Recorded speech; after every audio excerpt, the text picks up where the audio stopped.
Kerjakan soal ini dalam waktu 5 detik. Sekarang juga. Dan tulis di kolom komentar dan gabung grup juga.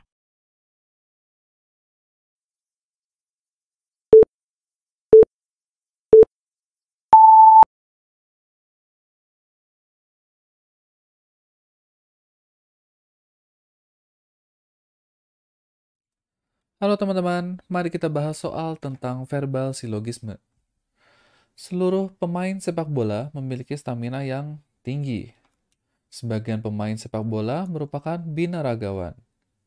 Maka pernyataan yang benar adalah, oke seperti biasa ya, jika ada seluruh, kemudian ada sebagian, maka jawabannya sebagian,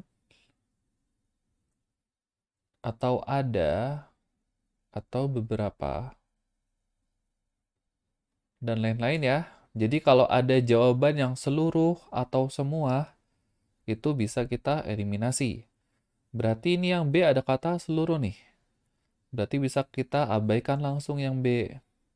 Oke, sekarang kita lihat yang A. Ada pemain sepak bola yang merupakan binaragawan, yang tidak memiliki stamina yang tinggi. Oke, ini jelas bertentangan dengan premis 1 ya. Harusnya kan pemain bola itu kan binaragawan yang artinya memiliki stamina yang tinggi. Yang A salah, B udah salah, kita lihat yang C. Sebagian pemain sepak bola yang merupakan binaragawan juga memiliki stamina tinggi. Oke, ini benar ya.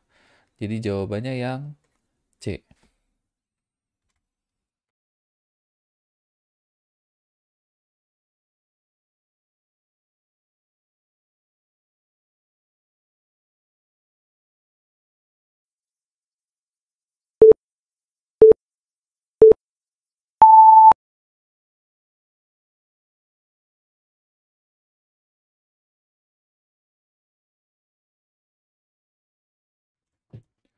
Halo teman-teman, mari kita bahas soal verbal silogisme.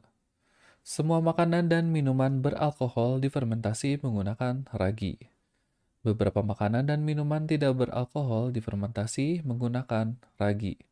Berdasarkan dua pernyataan di atas, kesimpulan yang benar adalah, oke, di sini ada kata semua dan kata beberapa ya. Berarti besar kemungkinan jawabannya adalah beberapa atau ada atau sebagian ya, dan lain-lain. Oke, jadi jika ada jawaban semua, kemudian seluruh, ini otomatis salah ya. Nah, kita lihat di jawaban ada C, D, dan E yang ada kata semua nih.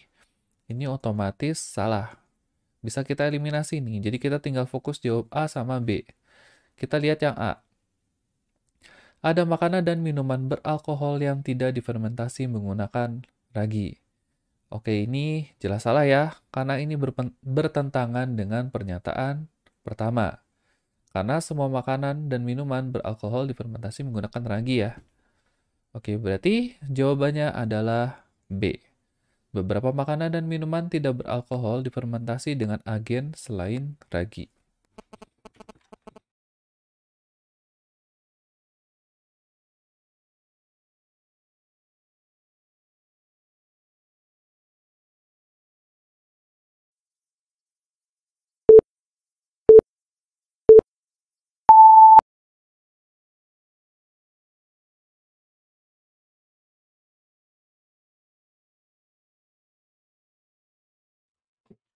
Halo teman-teman, mari kita bahas soal verbal silogisme. Motor A menggunakan bahan bakar dengan oktan 88 hingga 90. Motor B menggunakan bahan bakar dengan rentan oktan 90 hingga 98. Nilai oktan premium adalah 88, Pertamax 92, Pertalite 90, dan Pertamax Turbo 98. Maka pernyataan yang tepat adalah, oke di sini bisa kita lihat ya, ada angka yang sama yaitu 90 nih. Oke, mungkin di sini bisa jadi fokus kita nih. Kita lihat yang A. Motor B tidak dapat menggunakan bahan bakar yang dipakai motor A. Jelas kurang tepat ya, karena di sini ada oktan yang sama. Berarti bisa menggunakan bahan bakar yang sama. Kita lihat yang B. Motor A dapat menggunakan Pertalite dan Pertamax. Motor A itu kan oktan 88 dan 90 ya. Sedangkan Pertalite itu 90 dan Pertamax itu 92. Nah, di Pertamaxnya gagal nih. Berarti salah. Kita lihat yang B. Motor B dapat menggunakan Premium dan Pertamax. Nah, kita lihat motor B itu menggunakan oktan 90 hingga 98. Sedangkan Premium dan Pertamax, Premium adalah 88 dan Pertamax itu 92. Nah, motor B ini gagal pada Premium ya. Karena di bawah standarnya nih, harusnya 90 sampai 98. Oke, salah ya. Kita lihat yang D. Motor A dan motor B, keduanya dapat menggunakan Pertalite. Oke, ini yang tadi kita tandai nih. Sama-sama 90 ya. Oktannya 90 dan Pertalite 90. Berarti benar. Jawabannya yang D.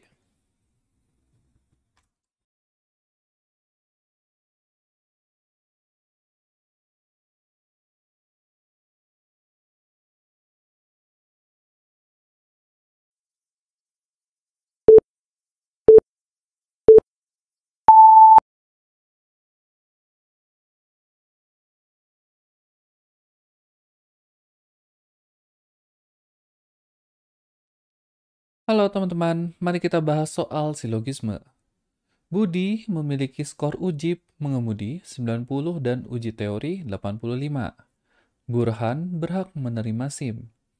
Peserta uji yang berhak mendapatkan SIM adalah yang memiliki skor uji mengemudi dan teori sebesar 90.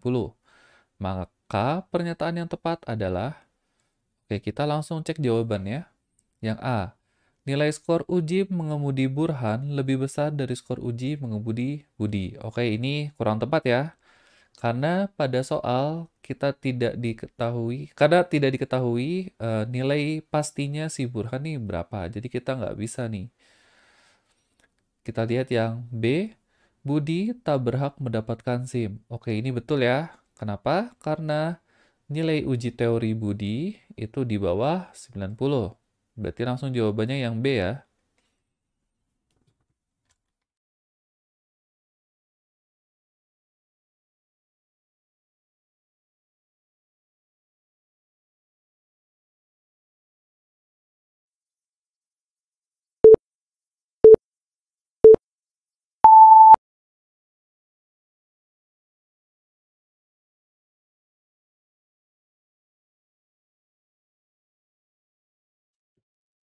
Halo teman-teman, mari kita bahas soal verbal silogisme. Jika tidak tidur, Ganyu bekerja. Jika tidak bekerja, Ningguang minum teh. Maka pernyataan yang bisa disimpulkan adalah, oke, di sini pernyataan 1 dan pernyataan 2 ini memiliki kondisi yang berbeda ya. Kita lihat yang A. Ganyu suka minum teh apabila tidak bekerja. Oke, ini jelas salah ya. B. Ningguang tidur apabila tidak bekerja. Oke, ini juga jelas salah. Yang C, tidak dapat ditarik kesimpulan. Oke, ini benar ya. Jadi jawabannya yang C. Karena ini premis kedua ini itu subjek dan kondisinya berbeda. Jadi tidak bisa ditarik kesimpulan.